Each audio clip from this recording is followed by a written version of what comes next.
श्री लब्धि विधान व्रत कथा। प्रथम नमो जिन वीर पद पुनि गुरु गौतम पाय। लब्धि विधान कथा कहूँ शारद होई सहाय। काशी देश में वाराणसी नाम की नगरी का महाप्रतापी विश्वसेन राजा था। उसकी रानी का नाम विशाल नैना था। एक दिन राजा ने कौतुक पूर्वक हृदय से नाटक का खेल करवाया। नाटक के पात्रों ने राजा को प्रसन्नतार्थ अनेक प्रकार के गीत, नृत्य, हाव भाव, विभ्रमादिक पूर्वक नाटक का खेल खेलना आरंभ कर दिया। सो राजा, रानी और सब पुरजन अपने योग्य आसनों पर बैठकर सहर्ष अभिनय देखने लगे। उन नाटक का पात्रों के विविध वेश और हाव भाव से रानी का चित्त चंचल हो उठा और वह चमरी और रंगो नाम की अपनी दो सखियों सहित घर से निकल पड़ी तथा कुसंगत में पड़कर अपना शील धर्म रूपी भूषण खो बैठी। वह ग्रामोग्राम भ्रमण करती हुई वेश्या कर्म करने लगी। जीवों के भाव तथा कर्मों की गति विचित्र है। देखो, रानी रनवास के सुख छोड़कर गली गली की कुत्ती हो गई। सत्य है, इन नाटकों से कितने घर नहीं उजड़े। रानी जैसी को यह दशा हुई तो अन्य जनों का कहना ही क्या है। राजा भी अपनी प्रियतमा के वियोग जनित दुखों को न सह सकने के कारण पुत्र को राज्य देकर वन में चला गया और इष्ट वियोग अर्थ ध्यान से मरकर हाथी हुआ। सो वन में भटकते भटकते एक समय किसी पुण्य सहयोग से श्री मुनिराज का दर्शन हो गया और धर्मबोध भी मिला, जिससे वह हाथी सम्यक्त्व को प्राप्त करके अनुग्रह पालन करने लगा और आयु के अंत में छया पाटलिपुत्र नगर में महीचंद्र नाम का राजा हुआ। यह महीचंद्र राजा एक दिन वन खेड़ा को गया था।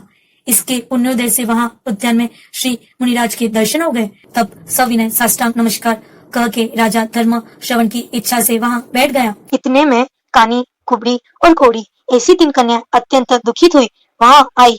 उन्हें देखकर राजा महीचंद्र को मोह उत्पन्न हुआ। तब राजा ने श्री गुरु से अपने मोह उत्पन्न होने का कारण पूछा। तब श्री गुरु ने इनके पवंतर का संबंध कह सुनाया कि राजन, तू अब से तीसरे भाव में बनारस का राजा विश्वसेन था और रानी तेरी विशाल नैना थी। सो नाटक का अभिनय देखते हुए नाटककार पात्रों के हाव भावों से चंचलित होकर तेरी रानी अपनी रंगी और चमड़ी नाम की 2 दासियों सहित निकलकर कुपथगामिनी हो गई।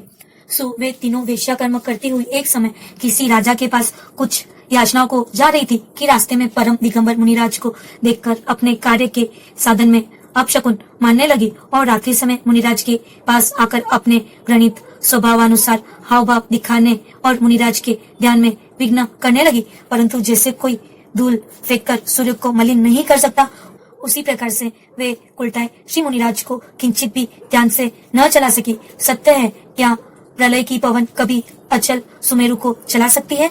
स्त्री चरित्र के साथ साथ स्त्रियों की प्यारी रात्रि भी पूर्ण हुई। प्रातः काल सूर्य उदय होते ही वे दुष्टनी विफल मनोरथ होकर वहां से चली गई और यहाँ मुनिराज के निश्चल ध्यान के कारण देवों ने जय जयकार शब्द करके पंचाश्रय किए। निदान वे तीनों मुनि को उपसर्ग करने के कारण गलित कोड़ को प्राप्त हुई। रूप, कला, सौंदर्य सब नष्ट हो गया और आयु के अंत में मरकर 5वें नरक गई। बहुत काल तक वहां दुख भोगकर उज्जैनी के पास ग्राम पलास नाम के एक गृहस्थ की पुत्रिया हुई है। सो छोटी अवस्था में माता पिता मर गए। पूर्व पाप के कारण ये तीनों प्रथम कुरूपा, काणी, कुबड़ी, कोड़ी और तीसपर भी भूंड वचन बोलने वाली है, इसलिए ग्राम से बाहर निकाल दी गई है। वहां से भटकती हुई यहाँ आई है और तू अपनी पटरानी के वियोग से दुखित होकर मरा, सो हाथी हुआ। तब श्री मुनिराज के उपदेश से सम्यक्त्व सहित पंचानुव्रत पालन करके मरा, सो स्वर्ग में देव हुआ और देव पर्याय से आकर यहाँ महीचंद्र नाम का राजा हुआ है। सो इनका तेरा पूर्व जन्मों का संबंध होने से तुझे यह मोह हुआ है। तब राजा ने कहा, महाराज, क्या कोई उपाय ऐसा है कि जिससे ये कन्या पापों से छूटे। तब श्री गुरु ने कहा, राजन सुनो, यदि वे श्रद्धापूर्वक लब्धि विधान व्रत करें तो सहज ही इस पाप से छुटकारा पावेगी। इस व्रत की विधि इस प्रकार है। भादो, माघ और चैत्र सुदी एकम से 30 तक यह व्रत 1 वर्ष में ऐसे 5 वर्ष तक करे।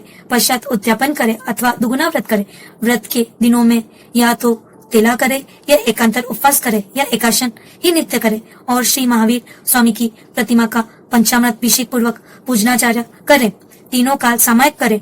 ओम ह्रीम महावीर स्वामी ने नमः यह 108 जाप करे। जागरण और भजन करे।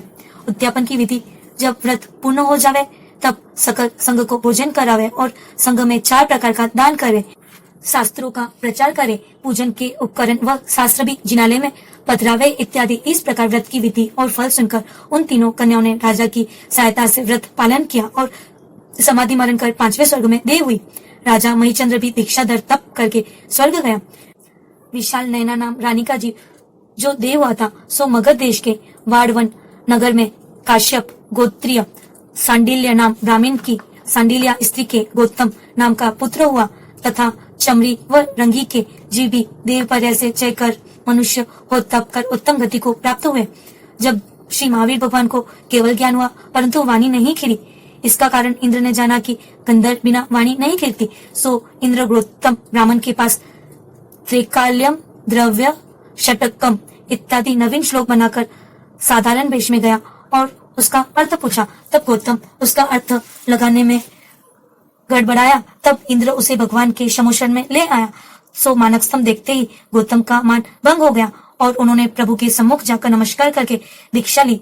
सो जिन कथित चारित्र के प्रभाव से उसे चारों ज्ञान हो गया और वह भगवान के गंधर्वों में प्रथम गंधर्व हुए।